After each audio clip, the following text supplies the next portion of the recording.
Hey everyone, and welcome to another deep dive with us. Today we're going to be exploring the strategic mind of Krishna. Krishna. You know him, right? From the Mahabharata. Yeah. We're going beyond the spiritual side that most people know about him and really going to uncover his practical advice on, leadership and conflict and just straight up achieving victory. Yeah, think of it like this. We're diving into Krishan-Niti, Okay? his own playbook on navigating real-world challenges, like we're talking about, as shared with the Pandava brothers Right. in the epic. Uh-huh. Our main source is going to be this fascinating book titled Krishna-Niti, Timeless Strategic Wisdom. Oh, very cool. Yeah. So we're not talking, abstract philosophy here. Right. This is about how Krishna helped the Pandavas win. Mm-hmm. And what we can learn from those strategies today. Absolutely. Like, for example, let's jump into this situation with Jarasandha, Okay. this powerful king who was a major obstacle for the Pandavas. Yeah. They wanted to perform this grand Rajasuya Yajna. Uh-huh. It's a royal sacrifice to solidify their claim as emperors. Right. But Jarasandha was holding tons of other kings hostage. Mm-hmm. Basically preventing them from allying with the Pandavas. Exactly. Jarasandha was like the ultimate roadblock on the path to power. He was known for his incredible strength, had a vast army, Right. holding those kings captive. It showed everyone who was really boss and, really limited the Pandavas' options. Okay, so this Jarasandha guy sounds like a serious problem. Oh, yeah. How did Krishna approach this whole situation? Well, Krishna was very clear. Jarasandha had to be dealt with for the Pandavas to succeed. Mm-hmm. But it wasn't just about brute force. All right. Krishna advocated for a strategic approach, blending strength with cunning tactics. Oh, interesting. In fact, the book Krishna-Niti has this great quote. Okay. It says, resorting to the right strategy, exploiting the enemy's weaknesses, and hiding ours. Ooh, that's giving me chills. It's like straight out of a military strategy guide. Right. And, it shows that Krishna wasn't just about fighting fair. Yeah. He knew that victory required planning and a deep understanding of the situation. Right. He even advised against direct confrontation with a superior enemy. Interesting. And that's where the concept of Nyaya comes in. Yeah, okay. Which basically means policy or diplomacy in ancient India. So it's about knowing when to fight and when to hold back. Exactly. Sort of like picking your battles. Exactly. And Krishna really emphasized the importance of choosing the right Nyaya for each situation. Mm-hmm. Sometimes that meant negotiation, sometimes it meant showing strength, and sometimes it meant, using more subtle tactics. Yeah. It makes you think, right, how often do we just try to power through problems instead of thinking strategically about how to approach them? That's the beauty of Krishna-Niti. It highlights this timeless wisdom that's just as relevant today as it was back then. Yeah, totally. Yeah. All right, back to Jarasandha. Okay. So Krishna knew he had to be dealt with, but strategically. Mm-hmm. How did that actually play out? Well, first there's the element of surprise. Krishna, Bhima, and Arjuna snuck into Jarasandha's capital, disguised as brahmanas, priests. No way. Yeah, talk about a bold move. This allowed them to get close to him without raising suspicion. That's what I call thinking outside the box. It reminds me of that quote about keeping your enemies closer. Exactly. And once they were face to face, Krishna challenged Jarasandha to a duel. Okay. Knowing that Bhima's strength was a key advantage. Right. And get this, the wrestling match lasted for 14 days. 14 days. I can't even imagine the stamina those guys had. Right. But on that 14th night, Jarasandha started getting tired. Okay. And here's where Krishna's advice takes this fascinating turn. Interesting. He tells Bhima, it is not right to torment an enemy who is already fatigued. Wait, so he's telling Bhima to show mercy. Right. That seems a bit out of character for a master strategist, doesn't it? Yeah, here's where the layers of Krishna's strategy become clear. Okay. It wasn't about mercy. All right. The book explains that this was a subtle signal to Bhima to end the fight decisively. He was basically saying, strike now while you have the upper hand. Oh, that's brilliant. It's like he's disguising a strategic move as an act of compassion. Mm-hmm. And it goes to show how Krishna was always thinking a few steps ahead. He certainly was. And Bhima got the message. Okay. He defeated Jarasandha, which cleared the path for the Pandavas' Rajasuya Yajna. Right. It was a huge win for them and really cemented Krishna's reputation as a masterful strategist. Wow, this whole Jarasandha episode is giving me a new perspective on Krishna. Yeah. It's like he's playing 4D chess, always thinking multiple moves ahead. Exactly. And what's fascinating is how these ancient strategies can still be applied today. Mm-hmm. Think about it. You're facing a challenge, Yeah. maybe in your career or your personal life. Right. Do you charge head on? Yeah. Or do you take a step back, assess the situation, and plan your moves carefully? This is really making me think about how I approach problems. Mm-hmm. Sometimes a little strategy can go a long way. Absolutely. And there's so much more to uncover in Krishna-Niti. It's packed with these timeless insights that can help us navigate the complexities of our own lives, just like Krishna guided the Pandavas through theirs. I can't wait to dive deeper. It sounds like we've only just scratched the surface of what Krishna's strategic wisdom has to offer. Oh, yeah. All right. Absolutely. So we've seen how Krishna helped the Pandavas outmaneuver Jarasandha. Right. But, their journey was far from over. Mm-hmm. There was still this huge conflict brewing with their cousins, the Kauravas, right? Oh, yeah. Especially Duryodhana, the eldest Kaurava, Right. who was dead set on keeping the throne for himself. Yeah, that's right. And this conflict was about way more than just who sat on the throne. Okay. It was about what was right about Dharma. This, complex concept of duty, cosmic order, and righteousness that's really central to Hindu philosophy. So Krishna believed that the Pandavas were in the right, Absolutely. that they had a legitimate claim to the throne. He was very clear about that, yeah. And in fact, he wasn't shy about it. He even explained to Sanjaya, a messenger sent by the Kauravas, that the Pandavas had been unjustly denied their inheritance.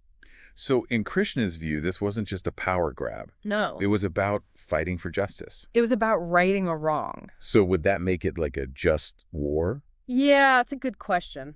I mean, war is obviously never a good thing. Right. But sometimes it does seem unavoidable. Right. And Krishna, really believed that inaction in the face of injustice was simply not an option. Okay. He felt strongly that the Pandavas had a duty to fight for what was rightfully theirs. So that belief shaped his entire approach to this conflict. Absolutely. He knew this war would require meticulous planning. Mhm. It wasn't just about military strategy, but also about things like boosting morale and building strong alliances. Right. And even sowing discord among the Kauravas, he was working on multiple levels. Hold on. He was trying to cause problems within the Kaurava camp. Oh, yeah. That's next level strategy. Krishna was a master at understanding people's motivations. And he knew, for example, about the rivalry between Duryodhana and his brother Karna, Okay. who was this incredible warrior. Right. So he tried to use that to his advantage. Like a classic divide and conquer tactic. Precisely. He even tried to convince Karna to switch sides. What? Yeah. He revealed Karna's true parentage. Right. Showing that he was actually a Pandava brother and offered him a place among them. Wow. That's a huge revelation. Mm-hmm. Did it work? Did Karna switch sides? It's a testament to Karna's character that even though he learned the truth, Yeah. he felt such a strong sense of loyalty to Duryodhana that he chose to stay with the Kauravas. Oh, wow. That's like something out of a Shakespearean All drama. right. So much complexity and conflicting loyalties. Exactly. It seems like war was inevitable at this point. It really does, despite Krishna's attempts at a peaceful resolution. Mm-hmm. Duryodhana's pride and ambition made conflict pretty much unavoidable. Yeah. And so the stage was set for the Kurukshetra War, Right. one of the most legendary battles in history. Now, I know Krishna's role goes way beyond being a strategist. Mm-hmm. He was actually on the battlefield, right? That's right. But he wasn't a fighter in the traditional sense. No. So what was his presence like during this chaotic, high-stakes war? Well, imagine you're Arjuna, Okay. the greatest archer in the Pandava army. Uh-huh. You're facing your own family, your teachers in this massive war. Right. That's going to weigh heavily on your mind. It'd be like a moral crisis, Yeah. knowing that you have to fight people you love and respect. Exactly. And that's when Krishna steps in, not as a general giving orders, but as this guide and counselor. Right. And he delivers this really profound message that becomes the heart of the Bhagavad Gita. Okay. This, philosophical dialogue about duty, action, and destiny. So we're talking about one of the most famous spiritual texts ever written. Mm-hmm. But how does that translate to the practical reality of war? Well, Krishna helps Arjuna find the courage to fight for what he believes in, even if it means, facing people he cares about.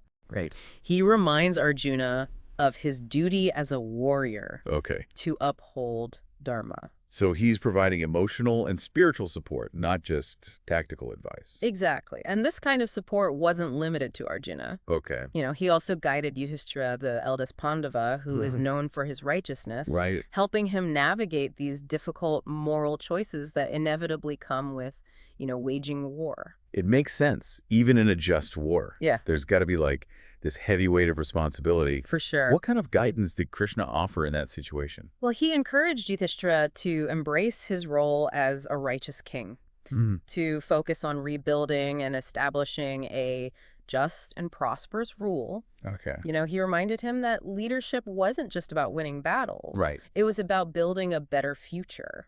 It sounds like Krishna's really thinking long-term about the legacy of the Pandavas and the well-being of the kingdom. Absolutely. He really embodied that visionary leader role. He really did. And that's, what I find so compelling about Krishna-Niti. Yeah. It's not just a guide to winning conflicts. It's like a roadmap for navigating the complexities of leadership relationships and, life itself. Right. It's about understanding human nature, making tough choices, and striving to create a more just and harmonious world. This entire deep dive has been incredible. Yeah, it has. I feel like I've learned so much about Krishna, not just as the spiritual figure, but as a strategic thinker, a master of psychology, and a truly insightful leader. It's amazing how much wisdom we can glean from these ancient texts, isn't it? Yeah, it is. Krishna-Niti offers these timeless lessons that are as relevant today as they were thousands of years ago. Absolutely. We've talked about strategy leadership, the ethics of war, and so much more. It's given me a lot to think about. And that's what we hope for. Yeah. To inspire our listeners to, keep exploring, keep questioning, and keep seeking wisdom wherever they can find it. So we left off with the Kurukshetra War. Right. In full swing, and Krishna playing this incredible role, as a strategist, counselor, and even a bit of like a psychological warfare expert. The Pandavas eventually won. They did. But I'm guessing things weren't exactly sunshine and rainbows after such a brutal conflict. Right. Even if it was fought for, a righteous cause. You're absolutely right. Victory came at a huge cost. Yeah. So many lives were lost. Right. And there was a lot of grief and pain on both sides. And this is where Krishna's role becomes really interesting. Okay. He didn't just, disappear after the fighting stopped. Right. He was very involved in the aftermath. What do you mean? Like helping to rebuild the kingdom or something? That, but also something deeper. No. The book, Krishna-Niti, highlights how he personally consoled the grieving Kauravas. Wow. He showed compassion to his former enemies. Yeah. Which I think really speaks volumes about his character. That's unexpected. After such a fierce rivalry, you wouldn't necessarily expect that level of empathy. Right. It sounds like he was trying to heal the wounds caused by the war, not just celebrate the victory. Exactly. He understood that true peace meant more than just ending the fighting. Yeah. It required reconciliation and understanding. Right. And he didn't stop there. Okay. He also guided Yudhishthira, the eldest Pandava, who is now the rightful king. Yudhishthira was known for his righteousness, but was also deeply affected by the immense loss of life during the war. Makes sense, even in a just war. There's got to be like this heavy weight of responsibility. Yeah, for sure. What kind of guidance did Krishna offer in that situation? Well, he encouraged Yudhishthira to embrace his role as a righteous king, to focus on rebuilding and establishing a just and prosperous rule. Okay. He reminded him that leadership wasn't just about winning battles, but about building a better future. It sounds like Krishna was really thinking long-term about the legacy of the Pandavas and the well-being of the kingdom. Absolutely. He really embodied that visionary leader role. And that's what I find so compelling about Krishna-Niti. It's not just a guide to winning conflicts. It's a roadmap for navigating the complexities of leadership, relationships, and just life itself. It's about understanding human nature, making tough choices, and striving to create a more just and harmonious world. This entire deep dive has been incredible. Yeah. I feel like I've learned so much about Krishna, not just as this, spiritual figure, but as a strategic thinker, master of psychology, and a truly insightful leader. It's amazing how much wisdom we can glean from these ancient texts, isn't it? It really is. Krishna-Niti offers these timeless lessons that are as relevant today as they were thousands of years ago. Absolutely. We've talked about strategy leadership, the ethics of war, and so much more. It's given me a lot to think about. And that's what we hope for, to inspire our listeners to, keep exploring, keep questioning, and keep seeking wisdom wherever they can find it. For those of you who want to dive even deeper, Yeah. we highly recommend checking out the book Krishna-Niti, timeless strategic wisdom. Absolutely. You'll find a wealth of insights waiting to be discovered. Oh, yeah. This has been The Deep Dive. Thanks for joining us on this incredible journey into the world of Krishna-Niti. Thanks for listening.